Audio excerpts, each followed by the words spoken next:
Hello and welcome to CPHR Talks, brought to you by CPHR Alberta. I'm Nicole Bourgeois, and I'm a specialist of stakeholder and community engagement with CPHR Alberta, and I'm your host. Thank you for coming along for the ride. With me is our sometimes co-host and producer Bailey Beauchamp, who's Director of Marketing and Stakeholder Engagement with CPHR Alberta, and she'll also be helping out with some fact-checking maybe a little later. We're going to dive into everything HR and HR trends and leadership and thought leadership through these podcasts. So you'll be able to access this session and other CPHR podcasts through CPHR Alberta's YouTube channel. We are recording our podcast today from our CPHR Alberta Annual Conference 2025. So if you hear some background noise, it's all the fun and the excitement that's happening at our conference here today. In doing that, we're able to bring some experts and some speakers that we've had on stage so that we can bring that to you, those that weren't able to attend our conference.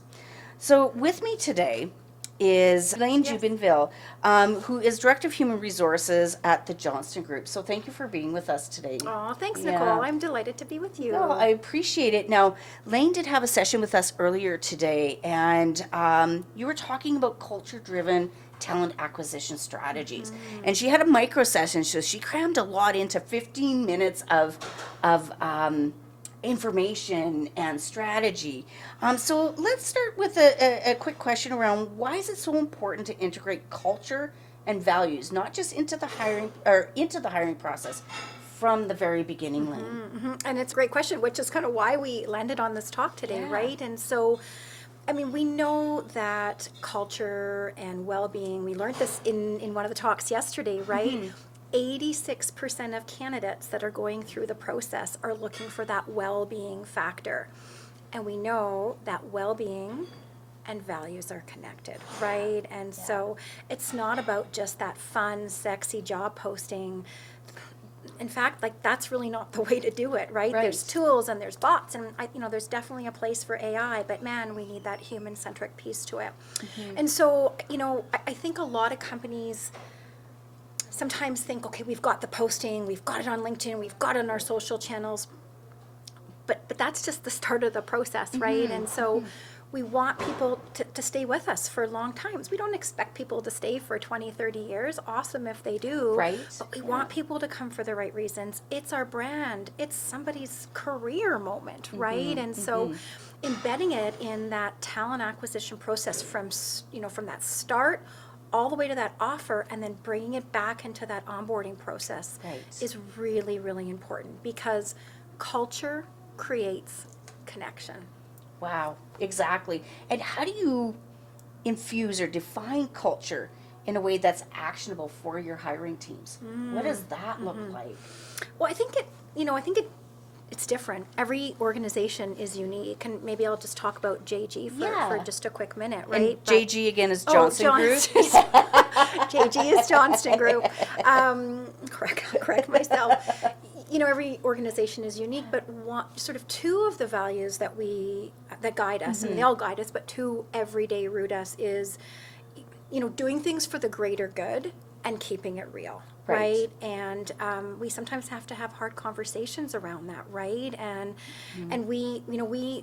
our values aren't just up on the wall and spoken about at town hall.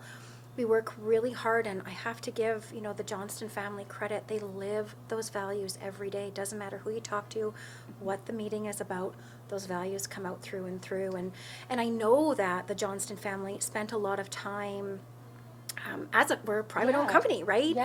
Working through what those values need to look like, right? And so hopefully that answers your question. But it's not just let's get this exercise done, right? We talk about it from the moment people walk in.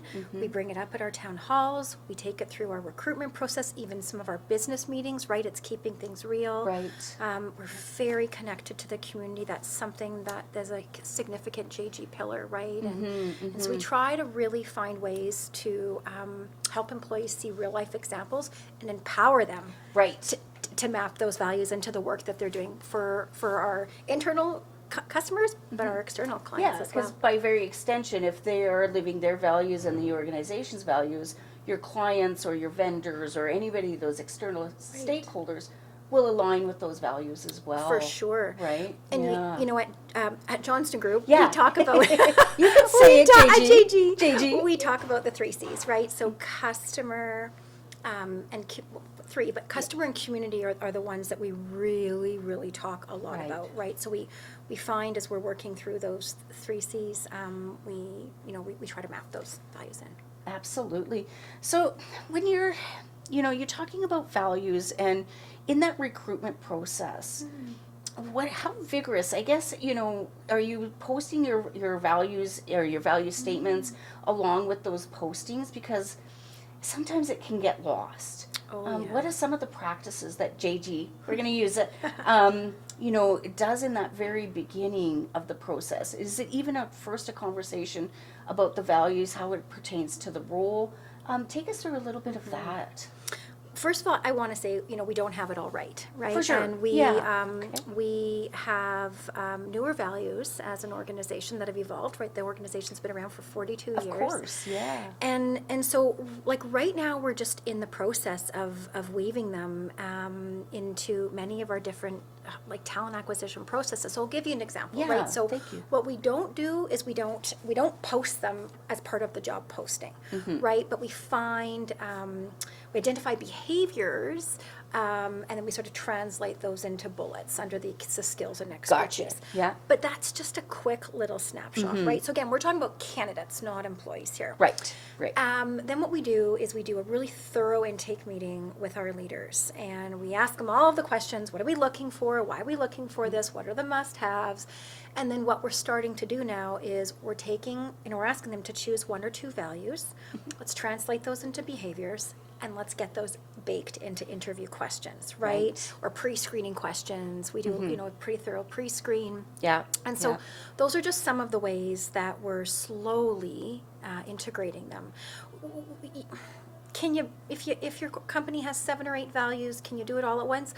Maybe you can, but I don't think you need to. I think you just want to really choose if this is the role, and it's a lot of collaboration, right? Okay, so let's find the values that really map to that and build them into that particular process. I actually think less is more here. Absolutely, because if you're trying to check 7 boxes, you'll never find a candidate that you align with or that aligns with you. Yeah. Maybe we take a step back. How are those values developed? Like, what? Because I know we've all worked with organizations that were creating a value statement and mission statement and that, and we sit down and we have these big meetings and we go back and forth. How did JG really get to them? To be able to ingrain them in their 48 years, was it? 42 years. 42 years, yeah. This is the Johnston family. This is Dave and his wife Diane and his 2 sons that are involved in the business. Where there was others in the business as well, right? As part of the senior management team, our vice president of HR, very involved in that exercise. We work with some external firms on strategy. Right. But at the end of the day, my understanding is that the Johnston family sat down and went through this to really make sure that this is who they are, and work is still being done to simplify them, right? And that's the other thing that I didn't have too much of an opportunity to talk about today in my after conversations with some folks.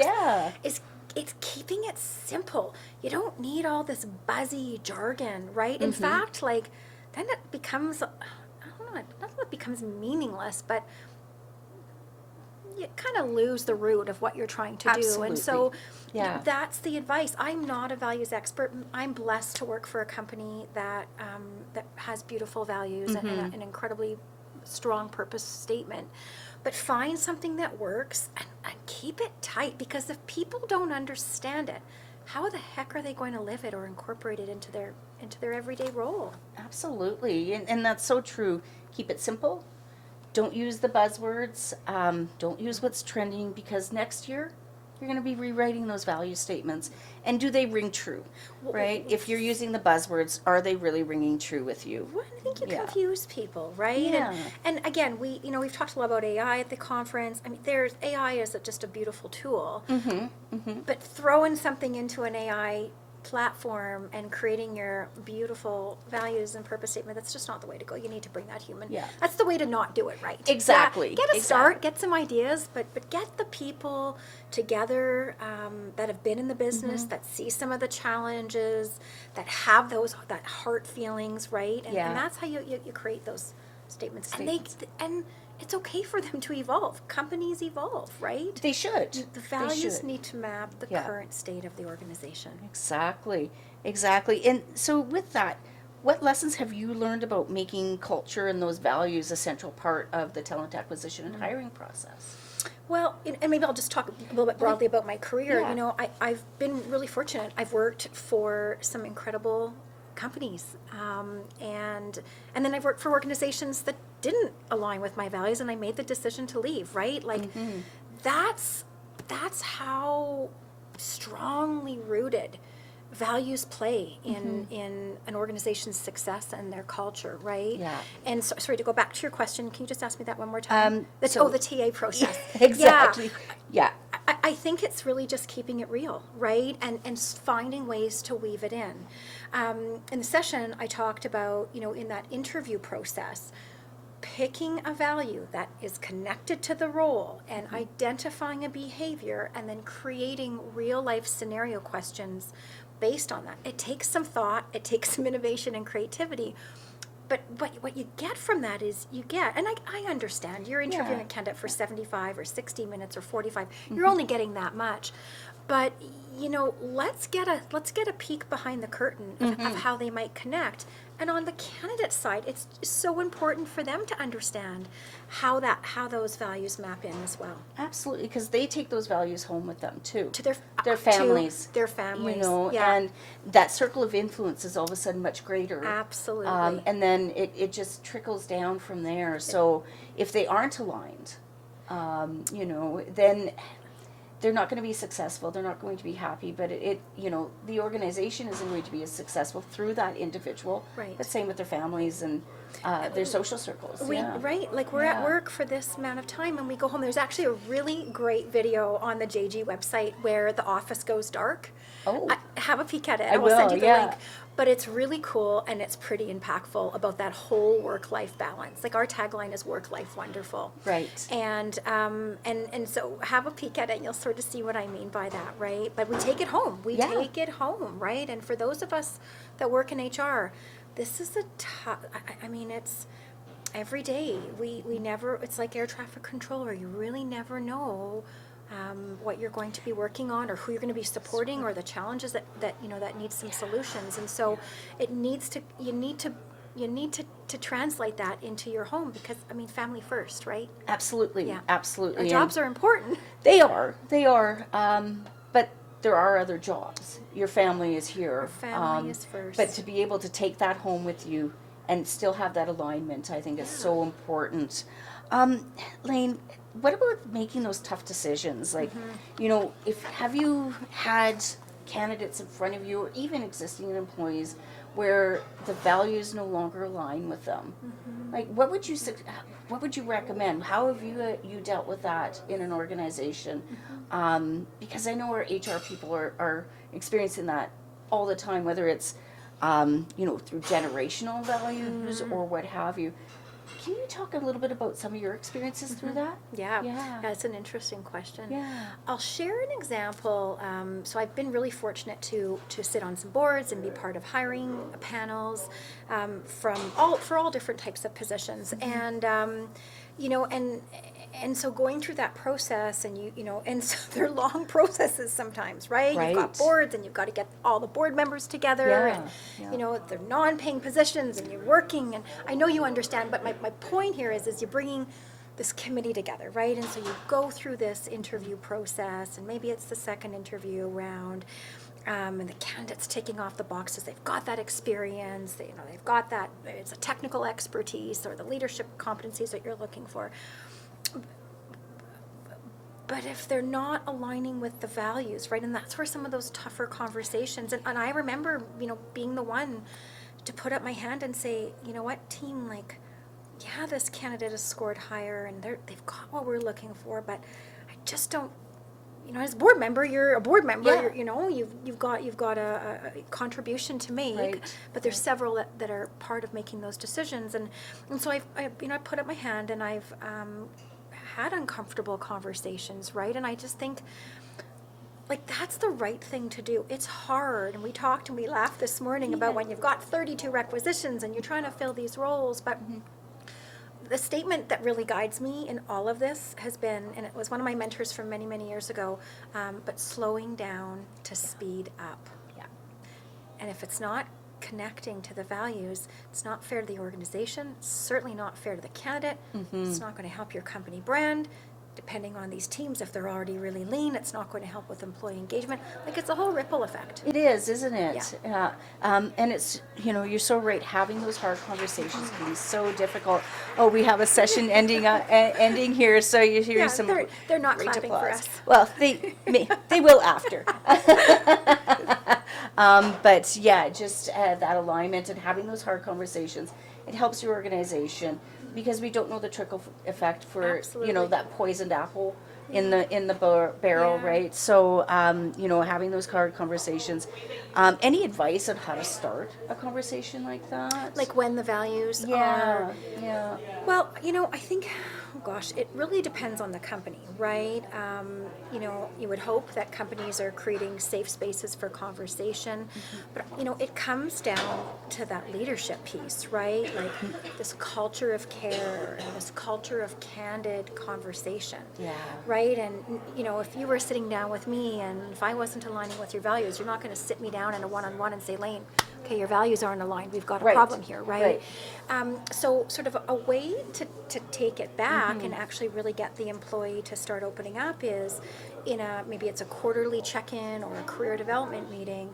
You're bringing the values out, right? So I've got the values here, right? And so Nicole, right? So, one of the things that we talk about from a values perspective is keeping it real. And so what does that mean to you? And tell me how that comes out in your work. And so sort of starting to open it up that way, get the employee to start talking about it, right? And then, come in with your coach approach hat based on what they're sharing, and then maybe what you or others are seeing in the background. Right. And so that would be my nugget. No, that's great advice. It's just being open, right? It's about, like, again, it's just creating these cultures of care and providing feedback, right? And, I've always said, like, feedback is a gift. Yes. Yeah. And if you don't provide it to someone, it's not really fair. But it's all in the approach and in the tone, right? If I'm not performing, or if I'm brash, and no one ever tells me, how do I know, right? I guess I might have some level of self-awareness, but it's really just being open and kind, right? Yeah. So we can be kind, and we can be direct and Right. have difficult conversations, right? Absolutely. At the same time. For sure. And it's just your approach, right? Absolutely. And if you've had these continuous conversations with those individuals, whether it's the first time or a second time you met, especially in a hiring process, you've likely haven't met them only once. Right. Or if you have, now what we're hearing is some legislated feedback or calling hiring interviewers back, saying thank you. We appreciate your time instead of ghosting. I believe that was the term. Yes. Right. So as that's becoming more appropriate, and it always has been, but it's going to be more of a common It practice. absolutely will be. I think we have to start practicing that now, and to be able to have that with new hires or our current employees, but especially those that are still marketing for our organizations, even if they weren't successful through our processes, right? For sure. And it's it's a bit stickier when it's a candidate Yes. than an employee, right? You've got that relationship, you hope you've got that trust, and that's where you would pick those questions to ask in those update meetings. Yeah. But when it's a candidate, you don't want to say, well, you don't align with our values, and we're not going to hire you. We do ask, right? We do get candidates talking a little bit about what does meaningful work look like to you, and sometimes by going through that question and then probing, we slowly, kind of get a chance to figure out what that looks like. And you can't be biased, right? No. Like, that's the thing. You just have this small window as you're interviewing someone or getting to know them, right? And so it is that gut check. We train all of our hiring teams at Johnston Group on going through those, that interview process from an accommodation and a bias. We talk a little bit about what those values and those gut checks, really need to look like. And then what we do, Nicole, is we just have a lot of candid conversation. We don't just go through the interview. Right. We score all of our interviews. We have very structured and weighted interview guides. And then we get back in a room, usually not that day, right? We want some time You to have digest process. it, for sure. Yeah. And then we start to talk things through. Wonderful. Yeah. Wonderful. Yeah. And how does inclusion play a part in your practices, in the values? Because inclusion is an important part of workplace culture. How is it defined or refined within the JG Group and your practices? It's actually, if you're a Winnipegger and some of the companies in Manitoba, that is something that we're very well known for, is our inclusion and our connection to community. I know that doesn't help our conversation today, but we work really hard to ensure that everyone feels included. We create safe spaces. We actually have a DEI committee. We have a DEI leadership council that we have regular conversations with, and we learn from them, right? We have a DEI advisor that's bringing in training, and it's something it's always a part of what we do. We learn and we adjust, right? Like, I'm not, as the director of HR, I'm not an expert in DEI, right? So it's about learning and listening and working with our DEI advisor and connecting, with individuals at conferences and figuring out, what is the right thing to do, because it's fairly new, right? And every company needs to take, like, there isn't a copy and paste model. No. Something that we work really hard to do, and we hear this in our 6-month and our 1-year check-ins with employees, is, we don't want anyone to come to work and feel like they have to put a mask on. That doesn't help anyone, right? And so we're very grateful for some of the processes and the people that we have that allow us to make sure that every employee feels welcomed. We have a very big presence in the Aboriginal communities. Okay. We also have, we do a lot of work in the LGBTQ community as well. We do an incredible Pride Week festivity. We do a drag queen show, Awesome. brunch. But so we just find ways of helping individuals understand and feel included. A multicultural day is something that where it sounds easy. I've experienced a couple of them in my time at JG, and boy, is it a beautiful event, right? We've got folks coming in their traditional costumes and bringing meals and specific dishes, or reading a poem, or singing a song. Right. And I just found, like, something like that really is, you look at it, right? And you attend the event, and it's like, wow, that really is no mask. Come, you gave them space. Yeah, we gave them space. And again, it goes back to how they can show up at work. Absolutely. Like you said, no mask, being comfortable, not just with themselves, but with their colleagues, seeing themselves for who they are. Yeah. And again, it just creates that community. You were saying JG Group is so well involved in the Winnipeg community, especially, but even extensions of that, being here at the conference, you're starting another community, talking with our delegates today, Laine, you were starting another community. I think in a few sessions we heard the word Foundry coming aboard, but Foundry really is about community. So I think that community can be defined in so many different ways, but it comes from your core, it comes from your organizational values, your core values, to be able to extend it to that. Absolutely. Yeah. May I just share one Absolutely. follow-up comment? And inclusion looks different for different groups, right? And so we have partnerships with some Indigenous organizations in Manitoba, right, where we Right. need to learn from them, and they need to help us to understand, and so that becomes part of the training that we do with our leaders as we're interviewing or working with Indigenous candidates, right? Wow. And so it's not just a take off your mask and all good, right? It's really about creating those safe spaces for those candid and sometimes uncomfortable conversations, right? Absolutely, absolutely. I'm going to ask you one last question, Sure. and it's a bit more on the leadership side. Okay. So, what role does leadership play in modeling and reinforcing that culture in the hiring process, but in the talent acquisition? I know we kind of started there. I just kind of want to go back to that, and as we wrap things up for today. So, yeah.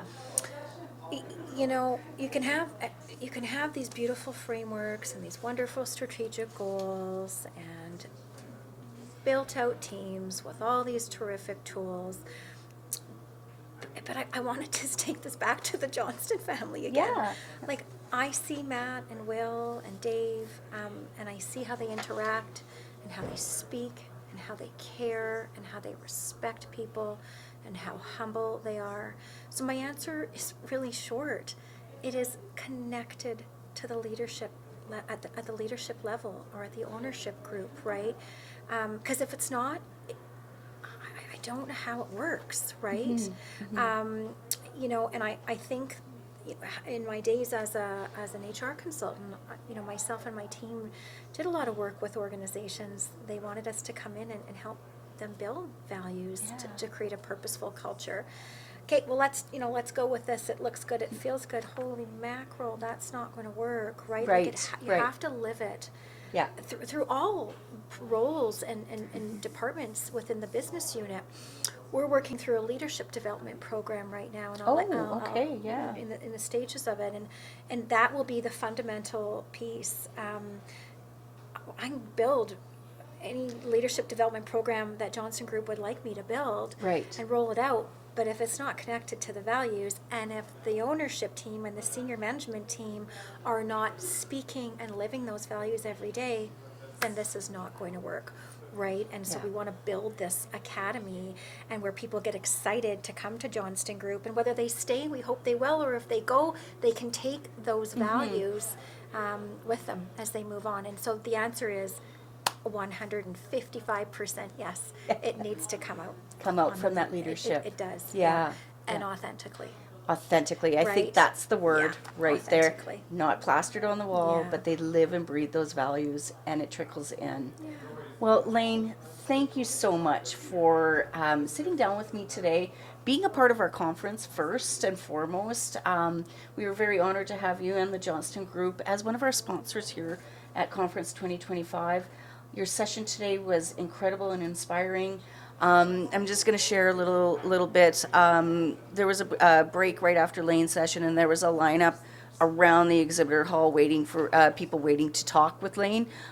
So your message was powerful, and it really impacted a lot of our attendees. So I want to thank you for that.